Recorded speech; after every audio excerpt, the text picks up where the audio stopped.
Coming from NPR, 4 things to know about Trump's plan for a crypto strategic reserve.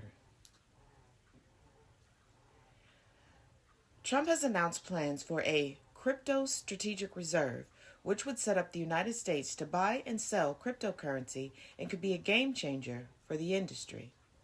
In a post on Truth Social on Sunday, Trump said a reserve was in the works as part of his executive order on digital assets issued in January.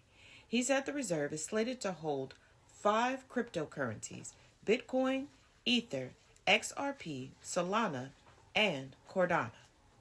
The prospect of a reserve is a major step in Trump's vision to establish the U.S. as the crypto capital of the world, which was one of his promises during his bid for president last year. Here's what to know. The U.S. already has strategic stockpiles of other assets. The U.S. already has several strategic stockpiles, including military and medical equipment. The idea is that the government can tap into these special stashes in times of need.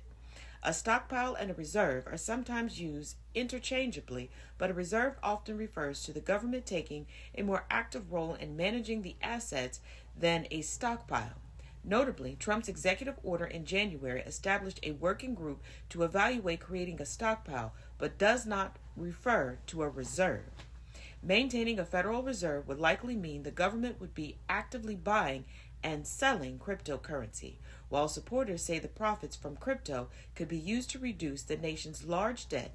Critics arguing that crypto is historically volatile and a speculative investment. Eswar Prasad, a professor of trade policy at Cornell University who wrote the book The Fortune of Money about digital currencies, said the U.S. has a precedent for holding a stockpile of a speculative asset, gold. Some have referred to Bitcoin as digital gold. But unlike digital assets, gold has some intrinsic value, and the U.S. is not a key player in the gold market, according to Prasad. Bitcoin being a relatively new asset, and given the sort of amounts they're talking about, the U.S. would become a very important player in the market, he said. So the difference is subtle, but important. The reserve would hold 5 types of cryptocurrency. The U.S. is believed to hold around 200,000 Bitcoin tokens from criminal seizures. As of Monday, that works out to more than $17 billion in value, according to numbers from the Coinbase exchange. With a reserve, these holdings could be broadened to also hold Ether as well as 3 lesser-known cryptocurrencies: XRP, Solana, and Cardano. Bitcoin is the oldest, the most valuable, and most popular cryptocurrency on the market. In market capitalization, Ether is second, with XRP in 4th, Solana in 6th, and Cardano in 8th, according to CoinMarketCap.com. The president's announcement led to significant spikes across all 5 of the cryptocurrencies on Sunday, followed by declines the next day. Some prominent crypto backers say they oppose creating a reserve using assets other than Bitcoin. Coinbase CEO Brian Armstrong said on X, "Just Bitcoin will probably be the best option, simplest and clear story as successor to gold." A senator's bill outlined how a federal strategic reserve could work. Trump has not released more details on the plans for a crypto strategic reserve, but a few proposals have been put forward about what it could look like. Last year, Republican Senator Cynthia Lummis of Wyoming introduced a bill to establish a Bitcoin strategic reserve, directing the federal government to buy 1 million Bitcoins, worth more than $86 billion at today's prices, over the course of 5 years. In December, the Bitcoin Policy Institute, which promotes Bitcoin, prepared a proposal for now Treasury Secretary Scott Bessent that similarly endorsed a Bitcoin strategic reserve reaching 1 million Bitcoins. Prasad, the Cornell professor, raised concerns that such a reserve could put the federal government in a tricky bind, where it would become a major player in the crypto market and largely influence the price of assets.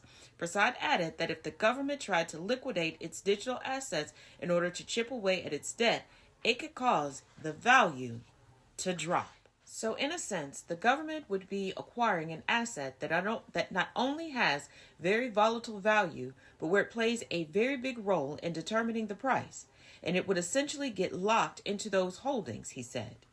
The Bitcoin Policy Institute has argued that while Bitcoin's price currently experiences fluctuations, a Federal Reserve would in the long run be a tool for financial resilience for the federal government. As Bitcoin matures and its market deepens, its volatility is likely to decrease, making it more stable as a store of value, the group said.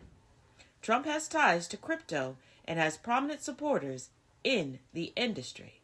Though Trump once criticized crypto, calling it a scam and potentially a disaster waiting to happen back in 2021, the president now has several ties to the industry. During last year's campaign, Trump received millions of dollars in donations from crypto investors and founders. He spoke at a Bitcoin conference last summer. A few days before his inauguration, Trump also released a crypto meme coin known as $Trump. It's unclear how much the token increased Trump's net worth, but it signaled his willingness to embrace crypto as he headed into office. Trump and his 3 sons are also involved in a cryptocurrency startup, World Liberty Financial, which sells its own token. Of course, because nothing is about benefiting the populace. It's about benefiting Trump.